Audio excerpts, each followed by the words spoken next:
All right. Good evening, Dr. Dan. It is such a pleasure to have you come and talk to us in Canada from Indiana.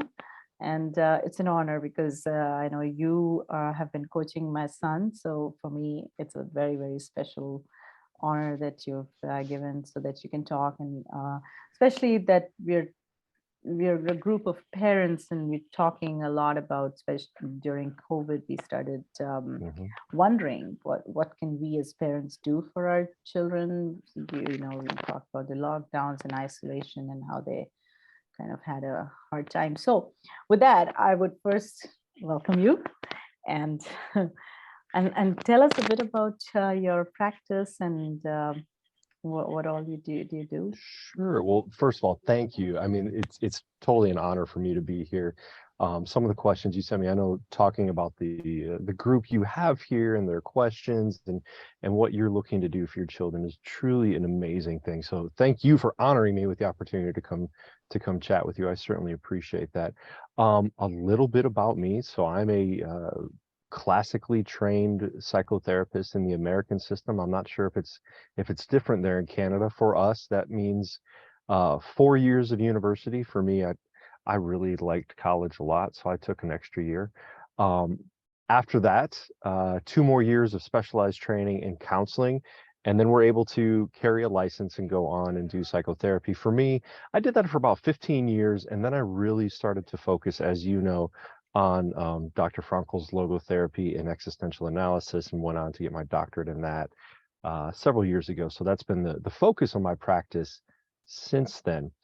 Um, as I talk about that, many people are curious about what logotherapy is, right? The psychology of meaning. And the history starts about 24 or 2500 years ago with the Greek philosopher Plato, who was famous for saying, man is a being in search of meaning.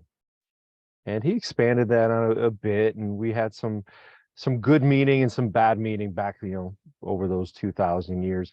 But Dr. Frankl in Austria at the end of World War I really took these ideas and started to put them to work. If you'll remember your history of psychology, everybody knows Sigmund Freud, who talked about, humans are beings in search of pleasure. His student Alfred Adler said, no, no, no, I think humans are beings in search of power. And from there, Dr. Frankl came along and said, no, I think it's meaning. And if you'll remember, where he started in Austria after World War I was, well, worse than our times in COVID. Poverty. Austria had sided with the wrong side during the war. It was, the economy was terrible, jobs were terrible. This was an area and a time of very high suicide. And Dr. Frankl, as a psychiatrist and neurologist, was a practicing psychotherapist and put these ideas to work. And really, in the clinic he worked at, had amazing results, was able to bring a very high rate of suicide down to nearly zero. And then, of course, sadly, World War II broke out. Being a Jew in Austria when the Germans came to occupy it, he was in the Nazi concentration camps for 3 years and really had to put those ideas to the test in order to survive. And from that, once he was liberated, he at a fever pace wrote Man's Search for Meaning, one of the most, I believe it's one of the top 10 most famous books of the past century. And in that book, he illustrates his ideas of logotherapy and why it is so critical for us to not always find, but to constantly be seeking meaning. And in seeking, we find opportunities, we find health, we find the opportunities to grow and evolve and become better. Yeah, so that is wonderful because the topic for today that we chose, you and I kind of went back and forth, how to find meaning in times of stress. Mhm. And the reason why this topic is of interest for the group that I've been associated with for more than a year now is with COVID. Of course, the stressful times, and as you would appreciate, all the stuff that happened to people who chose not to take the shots or decided I want to wait. And the mandates, I don't know, I don't know how to compare with the US, but in Canada, it was very, very severe. And right now we're having a hearing because we even had the Emergencies Act. Mm. And it was kind of over the top, especially for teenagers who had to Mhm. go to, like, it was, you know how it was. So now I think we're getting better, but nobody knows. It's that period of uncertainty. And I think it would be really good to understand from your perspective that what is stress. I know we can talk about those questions, but really just dive into it. What do we do in these times of uncertainty, especially youngsters, youth Mhm. and teenagers? We're just developing. Mhm. And then as us as parents, how do we kind of coach them while we ourselves are facing that Mhm. uncertainty? So it's a very scary, it's the best of the times and worst of times. Absolutely. And I would agree, it certainly is. It Yeah. can be the best of times. One of the best things I heard this year at a conference was this idea that in times of uncertainty, we have the opportunity to innovate. And I've really taken that and have grown that idea since then, that, in times of stress, in times of uncertainty, we really not just have the opportunity, but we have the responsibility, right? And in logotherapy, we talk not about just responsibility, but the ability to respond in a meaningful way, right? And during these uncertain times, we have the opportunity to choose meaningful paths, to make meaningful decisions on a daily basis that can best help our children grow, thrive, to accomplish, to get through these difficult times in a healthy way that makes them better. So I think let's dive into the questions, or is this a good Sure. time, right? So I wanted to first ask you to first define stress. Like, how do you define stress? Is there one definition, or if someone comes to you saying, I'm stressed out, where do you go from there? That's usually the first 3 hours, right? What is stress? What does that mean, right? We all are dealing with stress. When I saw that question, I took some time and I said, yeah, I'm going to see what the internet has to say. And of course, the World Health Organization is the authority. I'll tell you their definitions, right? Any type of change, so any change that causes physical, emotional, or psychological strain. It's your body's response to anything that requires attention. Your body's response to anything that requires attention or action, right? I mean, this is so all encompassing, right? We are all under various forms of stress at any given time. From my perspective, it's when we can perceive it, when we think about it, when we feel about it in a healthy way, when we allow stress to be a motivation to take positive action. We call that eustress, we call that healthy stress, we call that good stress. If we allow it to diminish us, to cripple us, to cause us to procrastinate, as you brought up, well, then it's harmful, right? If it's too much weight, or if we perceive it to be too much weight, that we're not up to the task, well, that can be debilitating and then can be harmful.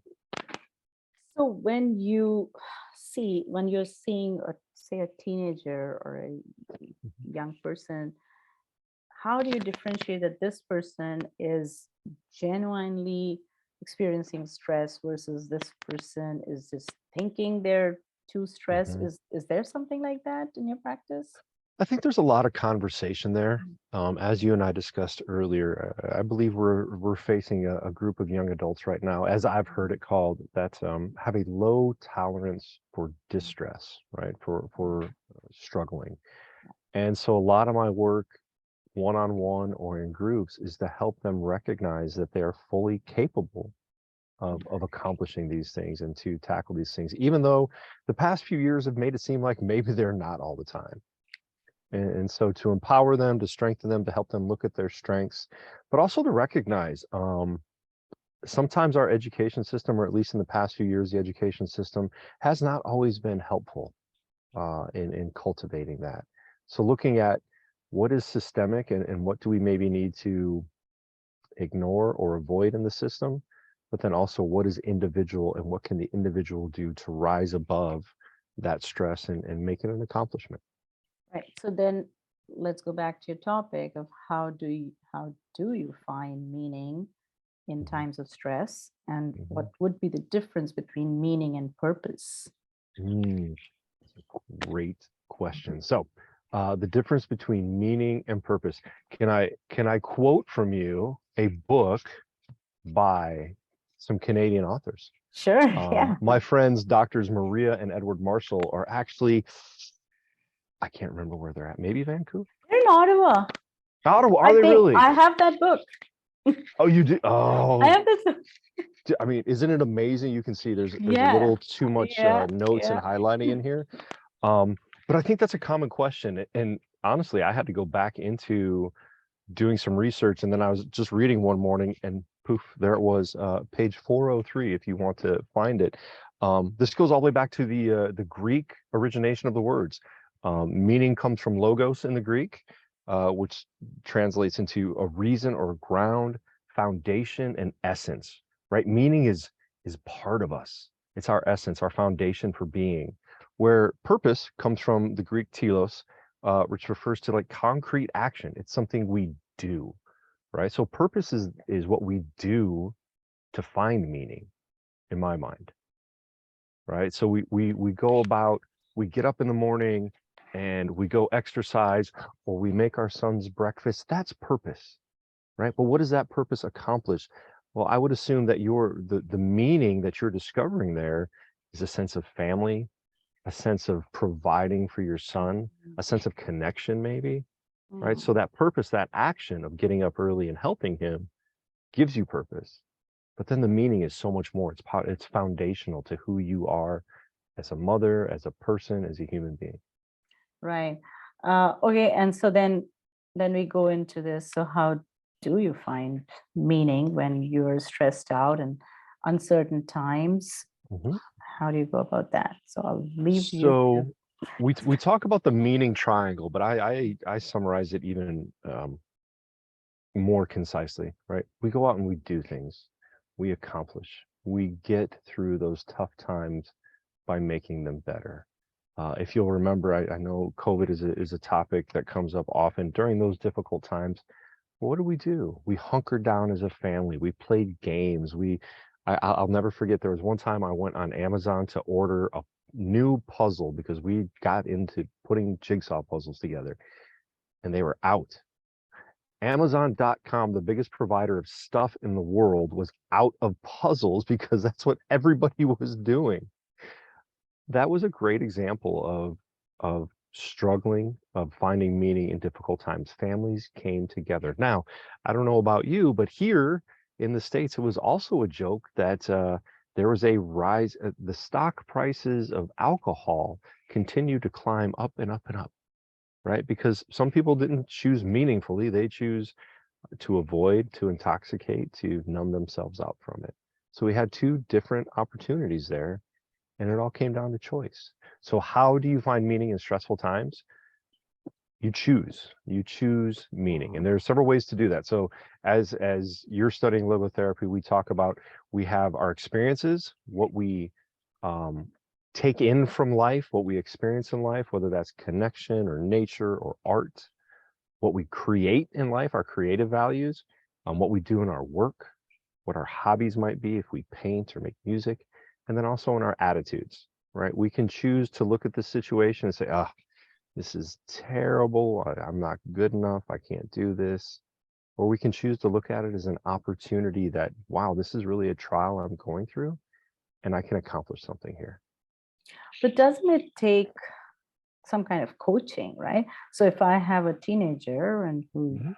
they're isolated, there's some conditions have to be met before a person can actually start to go on that path of finding meaning, because it's so easy to slip into the path of numbing yourself down, or Mhm. aggression, or addiction, or depression, Absolutely. right? So how would you, so in your practice, I'm sure a lot of young people come in and Mhm. they want to give up, or Mhm. they don't have the right structures, like the school system is kind of breaking down. Mhm.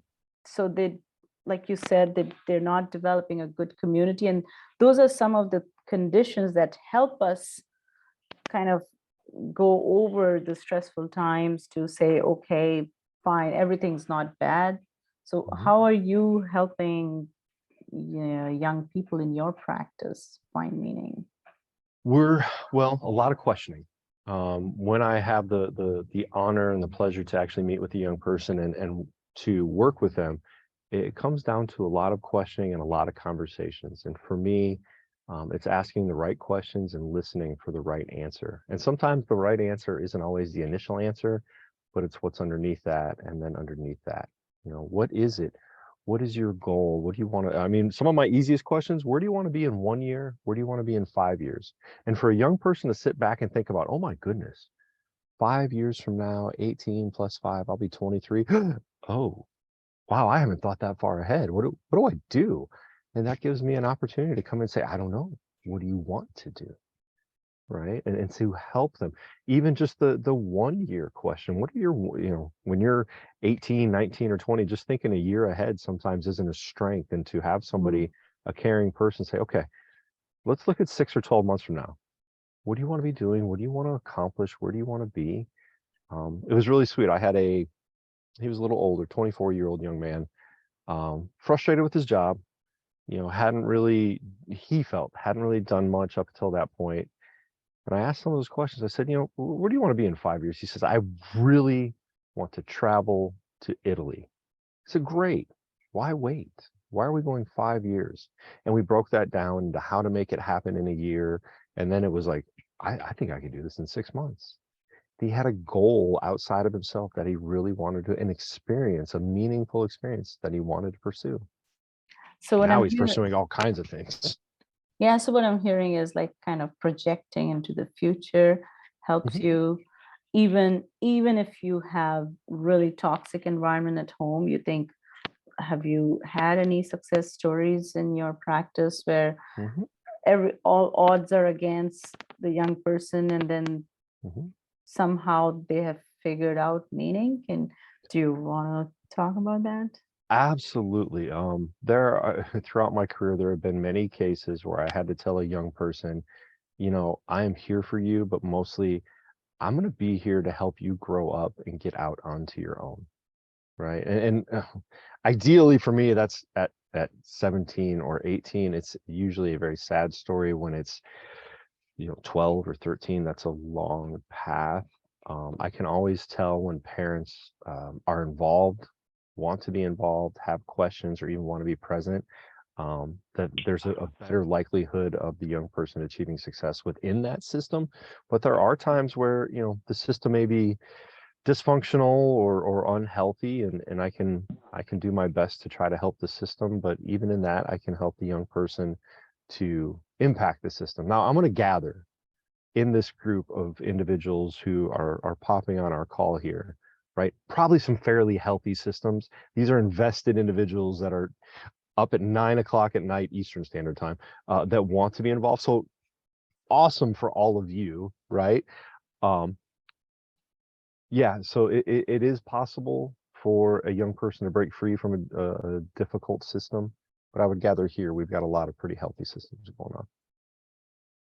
Right. And then how do you advise us as parents, especially those who are caught up in the web of, making ends meet, earning money, more money, work, consumerism, being and wanting to be present for our children, and the way this whole world is just designed to keep us on our toes, but at the same time, we are having trouble, say, with young children, teenagers, whoever, and how do we have those skills as parents to guide our children to find meaning rather than get into a deadlock situation sometimes? Sure, sure.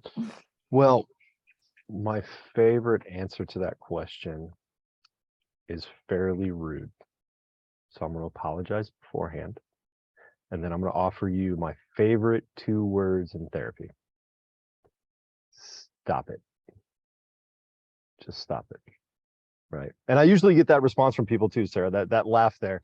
And they look at me and they said, wait, I'm paying for this? I said, yeah, that's your therapy for the day. Just stop it. And what I mean by that, when I read your question, that immediately came up when it came to the idea when we're caught in the web of consumerism versus being present for our children, right? So much research today shows us that you're right. This is a terrible and dangerous path that we continue to go on. One of my favorite authors of the past decade, if anybody's familiar with Johann Hari, his latest book, Stolen Focus, is incredibly popular. His previous 2 TED Talks are amazing. But in that book, he does some very good journalistic research into why we can't pay attention, why the world seems to be speeding up over the past 100 years. And one of the things I remember from that book is this idea that the consumeristic idea that 3% growth every year for 100 years is fairly unsustainable.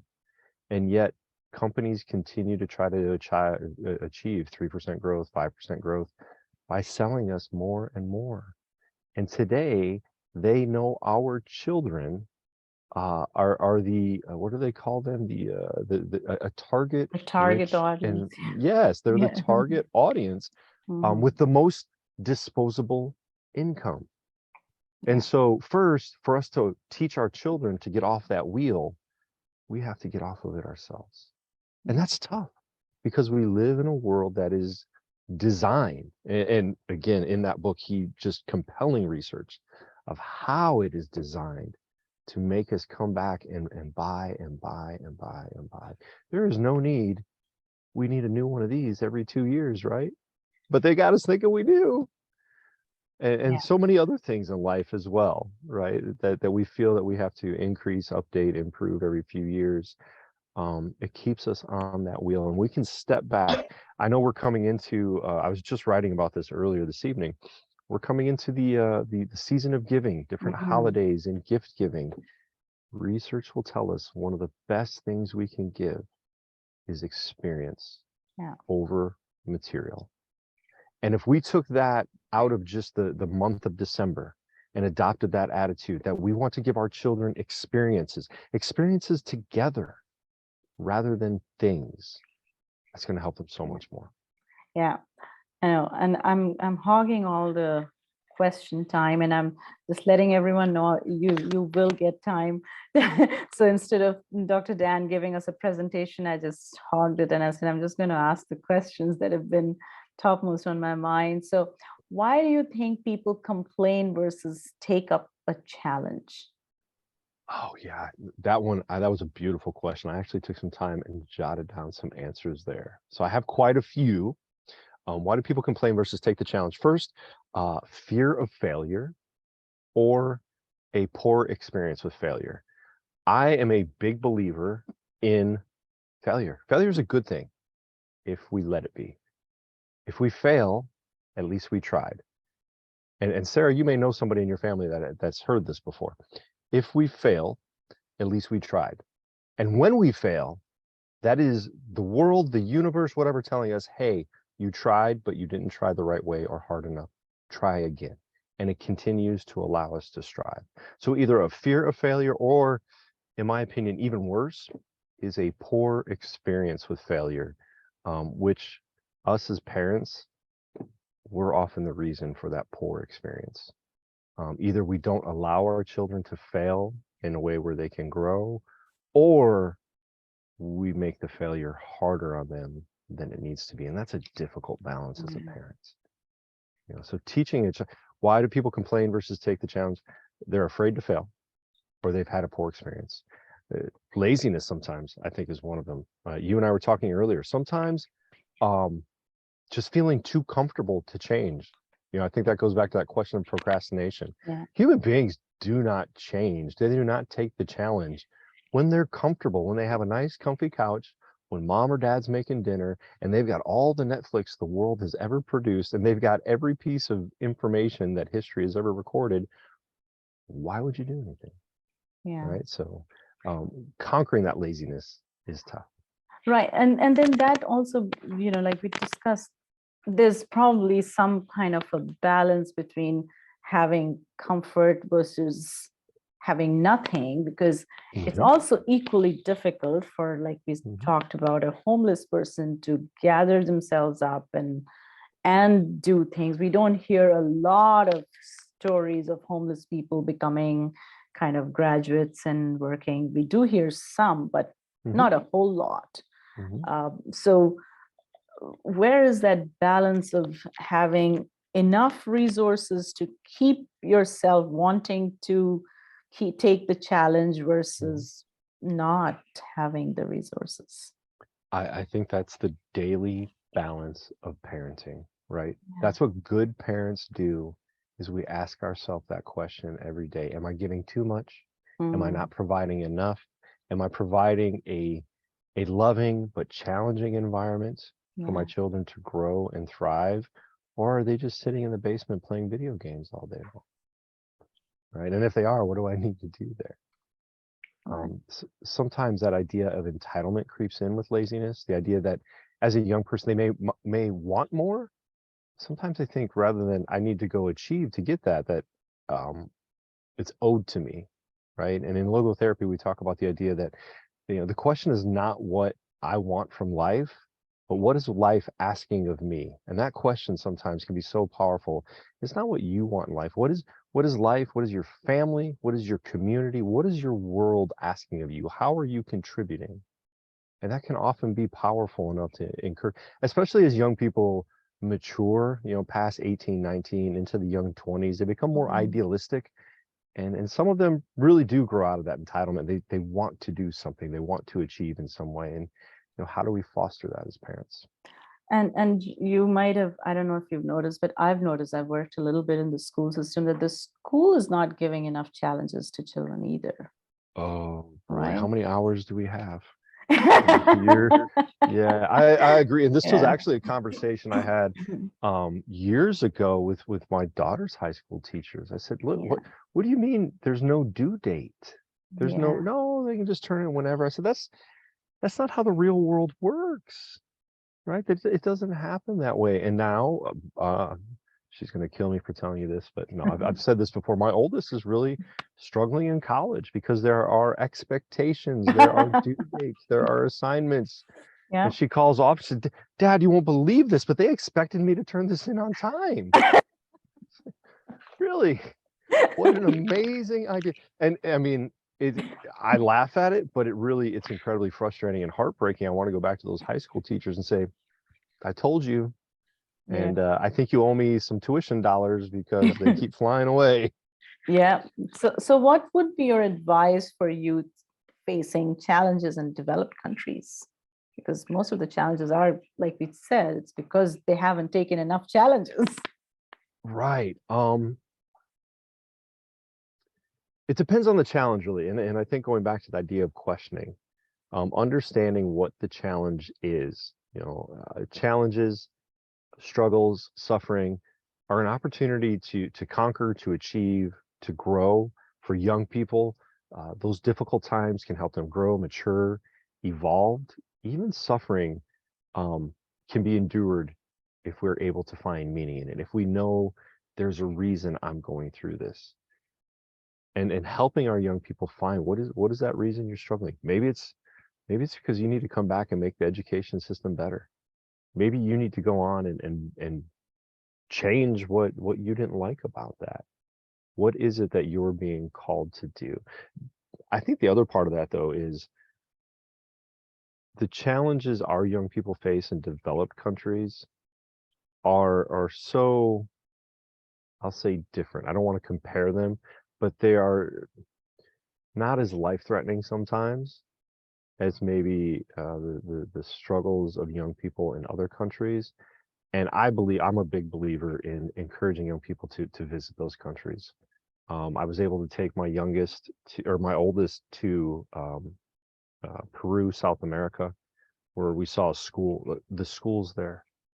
I mean, she never complained about being too hot or too cold in school again because this school didn't even have walls, right? And my youngest, we went to Greece a few years ago, and the uh, what did they call it? The 15-year economic depression that they've been through. You saw opulent, magnificent houses right next to absolute squalor, and it was sad.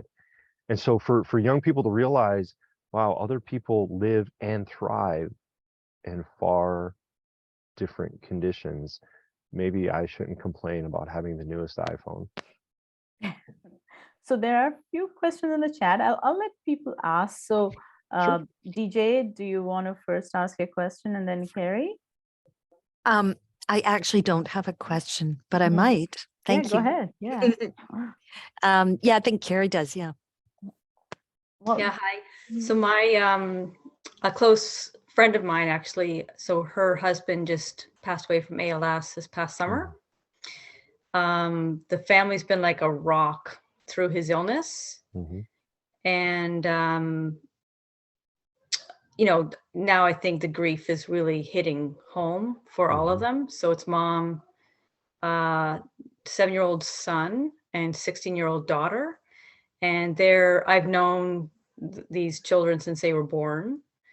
I'm not in their lives every day of the week or anything, but I would say, well, now I am, because I'm helping drive the daughter to school, because she goes to school in the city and we live in the country. So my attempt at them so far has been not to pry, but to be a support. And the mom was pretty open with me. And when I'm driving the daughter who's 16 to school, you know, like she's 16, and even though I've known her a long time, you know, I'm not invading her with, you know, how are you doing? How are you grieving? You know, we just try and keep it pretty casual. But recently, you know, she started to kind of spiral downward. She's still engaged she's still going to school, and she's an excellent Irish dancer. And doing that 3 times a week, including competitions. Likes to stay busy, very active, but it's like she's not being honest with herself or anyone about her grief and how that's affecting her. Anyway, she actually spent the night here last week because I guess she's been lying to her mom, and her mom just needed a breather from dealing with some of the stuff that's happening at home. If you don't mind me asking, what is she lying about? I actually didn't know, because I didn't want to ask. And so, and there's another time there's a skunk in the house, and the dog, the daughter said she couldn't breathe in her bedroom to go to sleep. So she came over and spent the night. So, you know, we're like a little bit of a second place that she can come when needed. And I'm trying to make sure I don't want to interfere with her relationship with her mom, which is the other reason why I don't want to pry. Like whatever happens, if she wants to share, that's fine, but I'm not going to. I definitely don't want to get between them. Like, this girl needs her mom. So anyway, that said, I guess the mom said she was suicidal, took her to actually a children's hospital over the weekend. Now they're home. I don't know what the scoop is. Lately, the mom just said that she's confused about many things. I don't know what those are. So as a neighbor, any suggestions for how to, I want to make sure I support without interfering. Yeah, and that's first of all, that's amazing. What a blessing that family has to have you nearby and present. And of course, that relationship with mom, it is interrupted because now mom has to be mom and dad. And I'm sure mom's going through her own grief right now. Yeah. Not to, right. The answer isn't always psychotherapy, but a situation like that, yes, absolutely, that family needs to involve, to have a place where they can go, especially mom. I would assume mom needs to break down and really let a lot of emotion out, but everybody was so busy being strong, that doesn't happen until the end. And then when it does happen, it can be overpowering and overwhelming. So it might be very hard for her to be present for her daughter, and her daughter obviously has to grieve too. So having somebody from the outside that could, honestly, in some grief sessions, it's 55 minutes of just sitting with somebody and saying, I'm so sorry for your loss, and allowing that person to truly experience it. right? When you say you don't think the young lady's grieving, I would guess not. She's probably very busy trying to avoid it, as most 16-year-olds would be. As a culture, even as adults, we're not always good with grief and loss, right? We come up with cliches. Oh, they're in a better place. It's going to be okay. No, it's not. It's horrible. It's one of the worst things a family can go through. So for this young lady to have somebody she can go to, and maybe it's just you saying, "How you doing?" and then holding on to your seat and being ready for what might come out. That you don't have to be the person with the therapeutic interventions, but you can just be an ear and allow her to say what she needs to say, and that might be nothing. Mhm. But in the end, I mean, certainly the recommendation in a situation like that, I mean, what a tragic loss. Would certainly be an outside professional to continue to help them both process in the same way. Like you said, at 16, she's probably not grieving well. At 16, she probably doesn't have the verbal capacity or the emotional language to do so, as so many of us probably wouldn't. That a professional can help her develop that. But that's probably when, as I say that, it makes sense to me that that's what you're seeing is this kind of acting out behavior at that Right. young age. When we don't know how to deal with such intense emotions, we act them out. And so to have a professional say, okay, let's try this in different ways. I had a young person this morning, far less difficult situation, not as traumatic as loss of a parent in that way, but struggling with some things that they just didn't know how to process. And so they wound up, I'm sure you've heard of, cutting, where they just kind of cut on their arm and said, hey, and that terrifies parents. So look, we need to come up with different ways to cope. At 16, we don't always know how to cope with intense emotions, and that's okay. But if our parents aren't able to help us, as mom probably isn't right now because she's grieving, it'd be important to bring in another party, a professional. Yeah, I know that they're getting counseling. I know Excellent. that the daughter hates it. And I Sure. think she might even be refusing. The mom is she's totally open Hmm. and looking and wanting, as much Hmm. support as from counseling and willing. Um, um, that is interesting. So the other thing the mom is dealing with is everyone's giving her advice. Of course. So one family member is telling her she's not doing, like, she's being too easy on the child, and other people are saying, no, you got to hold her to accountability. She's got to go to school. She's got to do this. And sometimes I think, wow, like, forget school, like, just bring her home and spend a day in a spa or something. Yeah. But like I said, I don't want to give advice. I've just decided she's got enough of that. I'm just going to listen. And And I would think that's probably the best thing you can do is just be a good ear to listen. Not enough yeah, people know how to do that well. And so many of us are so appreciative when we just have somebody that'll listen without spouting their own wisdom. I think that's yeah, a beautiful thing that you're able to offer. And hopefully, maybe she can get to that with her daughters and say, hey, what do you think you need? What do we need to do together to get through this? Because, we're going through it together and alone in different ways. How can we come closer together? yeah. I think that's the other thing that's bizarre too, right? Is that the mom, she lost her husband, Mhm. and the daughter can't understand that, and the daughter lost her dad, Right, and the mom can't fully understand that. right, It's bizarre, but right, yet they're both right, grieving right. with a deep intensity. Absolutely. I think you're spot on there.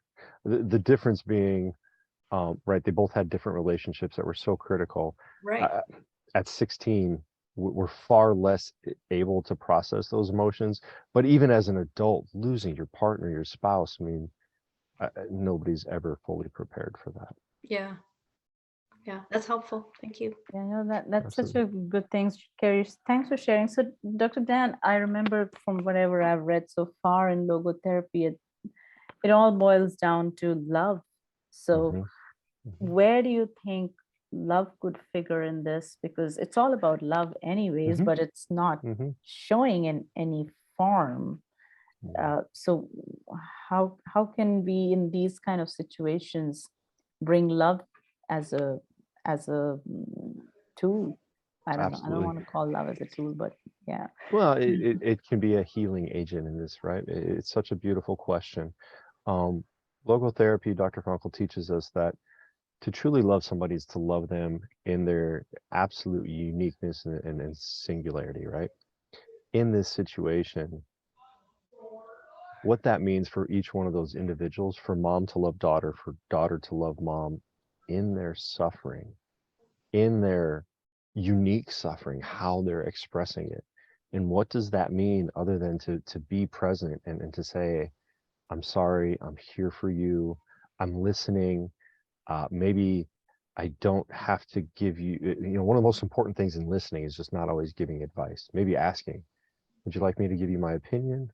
Or I'm just here to listen and to say, I'm sorry. As I said earlier, I believe as a culture, especially as a Western culture, we're terrible at grief and loss of any kind. We come up with cliches, we come up with these statements to make us feel better, right? When somebody else is grieving, we want to Yeah. feel better, like, oh my goodness, I don't know what to do here, so I'm going to say something unhelpful. And rather than doing that, sometimes just saying, I'm sorry, I'm here for you, I'm with you, can be so much more powerful. Yeah, and I'll let DJ ask, but I know from my Indian culture, you know what happens when we know that someone's died in a family, we immediately go to visit them. We never leave them alone. And there's always someone going to be there. And in fact, people start to take turns, and then people start sending food, and people come and hug the person, and that person just cries and cries and cries. In fact, we get a little worried when the person's not crying. Right. And that's the case that happened. My mom's brother was murdered. He was 39. And my mother and her sister, they just sat like a deer in headlights. And the house was full of, I think, about 100 people. And everybody was really worried about both the sisters because they were just not crying. And I don't know all the adults, I was pretty young, I was 10, but they ultimately succeeded the next day in making them cry. Yeah. And once they cried, then they cried for days. Sure. And they just cried. So it took like 6 months of my mother to come out of this. And so like you said, listening and being there. And I mean, Canada is isolating too, most of the time, probably people just find themselves alone in their grief. It's sad. I fully agree with you though. And I think sometimes the expectation is once the funeral is over, you should be over it now and you should move on. Yeah. Just get back to life. And unfortunately, I tell people you take as long as you need to. If it's over 2 years, maybe we need to talk a little bit more. If it's still that intense, but even years later, it still hurts. It can still bring tears to your eyes, and that's okay. This And that idea that first- you need to get over it is just unhelpful. That It's first okay. year's all those first Thanksgiving, first Christmas, first birthdays, first, like the 16-year-old's learning how to drive, right? And so her mom's doing a great job teaching her, but she doesn't get to do that with her dad. And what's amazing is that she can talk about her dad quite easily, like brings up memories, we're laughing, she's quite amazing at being able to talk about her dad, and we'll drive by things, she'll be like, oh, my dad took me there. And so that part is fantastic. Yeah. If you're comfortable with it, Carrie, I would offer this to ask her, when she says that, how do you feel about that now? Right? And see if it taps into anything. If you're prepared for it, right? Again, be prepared for what might come out of a 16-year-old's mouth. Yeah. But, just that could be a helpful question that maybe mom's not asking, right? Maybe they're not in tune with feelings, could be, but it's just to ask that and see what she might have to offer might allow her to get some of that emotion out. Yeah. DJ, go ahead. Yeah, thanks. This has been so interesting. It's always good to dedicate some time to thinking about these things, because really it's so in our cultures, like just keep moving on. And these are big issues and there's no real answer. But I like what you say, Doctor, about, and that's what, just asking questions, not assuming. We really do not deal very well with grief in this culture. And to our detriment, because I think people don't feel that they're acknowledged or heard, or they're alone, or, whatever, they're not able to process it, or they feel rushed. And, I like the idea of asking, like, and we have to just kind of somehow get used to the idea that, it is shocking when you hear that someone dies, and, you don't want to be in the way, but you don't want to be distant. So I think just getting used to asking, how can I help? And be very specific, like maybe say, can I do this? Can I do that? Stuff like that, to try to make it more concrete, and so that we can actually be there for people, but also putting them in the driver's seat to some degree. I mean, giving them the leeway to not know what they want you to do, or not know what they're feeling, or whatever, but just to try to not assume. Like, I feel just in this past year and a half, I've really had a heightened awareness of how much I dislike labels, and if people label me. So I'm trying to really think about that in other ways too, like how I assume somebody wants to be treated, or especially in a situation that's very emotionally charged, like a death or something like that. Absolutely. So I don't really have a question, but it's Well, just to just comment on good that, to I talk. think, yeah, absolutely. And I think the idea of being present really means being prepared for anything that that other person is going through and what they might have to say. Which is a good point, right? I hadn't thought of that. The way you said that a couple times, I thought, right, be open to what the answer is going to be, because Right. we sort of hope they're going to go, oh, it's fine. And in reality, it's certainly not, right? So Yes. it's okay. It is, I believe Dr. Frankl says in, what is that? Abnormal behavior in an abnormal situation is completely normal. And we need to be comfortable with that, to see when it's a 16-year-old or a 40 or 50-year-old, that is not a situation we're prepared for. And whatever comes out, it's okay. At least it's something coming out and not being stuffed in. So, and DJ, you and I could have a long conversation about labels and diagnostics. I just recorded a podcast on it a week or two ago. That it's always been kind of against my core beliefs to throw labels of depression and anxiety out to anybody, but especially young people. But when I found logotherapy, it even agreed with me more. So. And just sorry, DJ, go ahead. You had something? No, I'm all done. Thanks, Okay. Sarah. So the last question, and I'll let you go. How did Dr. Frankl help those teenagers in Vienna who were like very suicidal? Because he, like you mentioned, he brought the rate down to 0. Can you talk a little bit about that? If I remember correctly, he found work for him. He found public projects, because it was Austria post World War I. There was a lot of destruction, and he helped them to organize. And even today, we continue to see research that one of the best things for excuse me, anybody, especially those suffering from mental health issues or mental illness, is that sense of community and something to accomplish in that community.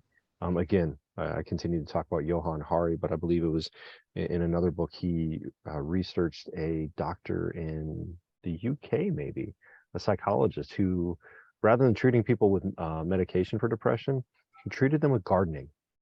He asked them to get together and to come up with a project as a therapeutic group, and to follow through with that project. And it's a beautiful story how that sense of community and a goal can bring people together in a meaningful way. And that's exactly what Dr. Frankl did back in those days, is he found different kinds of public works. He brought these groups of struggling young people together so that they could talk with each other and understand each other, but also so they could go experience something and create something meaningful. Yeah, Carrie, go ahead. Just like the topic of suicide seems to come up almost weekly now. Like, I think we all might have connections to somebody who's mentioned, oh, this person was suicidal or that person was suicidal. And I know when I was growing up, it was never a topic, like you didn't even think about it. It never even came to mind. Mhm. And so based on what you're saying, would you say that a lot of maybe the common threads among those who feel hopeless is isolation and being idle and Mhm. and lack of community? So Not when just being people, idle, but sometimes being on these too much and having those ideas. We know that whether it's social media or you, whatever it might be, that the almighty algorithm feeds what we look at, right? So if a young person is thinking about suicide and somehow puts it into a search engine or something like that, there may be ways that that idea is fostered. So not just isolation and idleness, but idleness on social media or electronic devices versus in true human community, right? This, what we're doing right here, is good, but it's even better when we get to do this together in the same room with other people.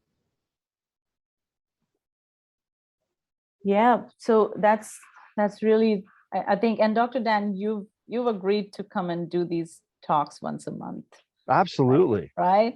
So we won't exhaust all our questions here, but I'm having I don't know about you guys, this is fun, but I it know. is getting late. I commend you all for being up this late and having such an engaging conversation. We've been doing this for a year and a half now, That's every beautiful. week. So now where can people find you, if you can talk about that? If people want to have some psychotherapy sessions with you, how can they go ahead?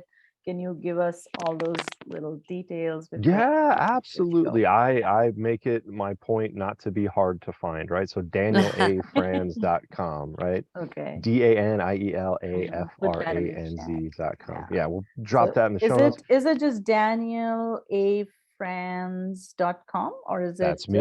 Yep, not that's it. danielafranz.com? So that's your website, and then your podcast is called The Meaning Project, The right? Meaning Project podcast. There are links to that on the website, but it's the Meaning Project podcast. It's on all It's everywhere. of your favorite podcast Oh outlets, yeah, Spotify and Apple. that's my top podcast. I'll listen to it every day.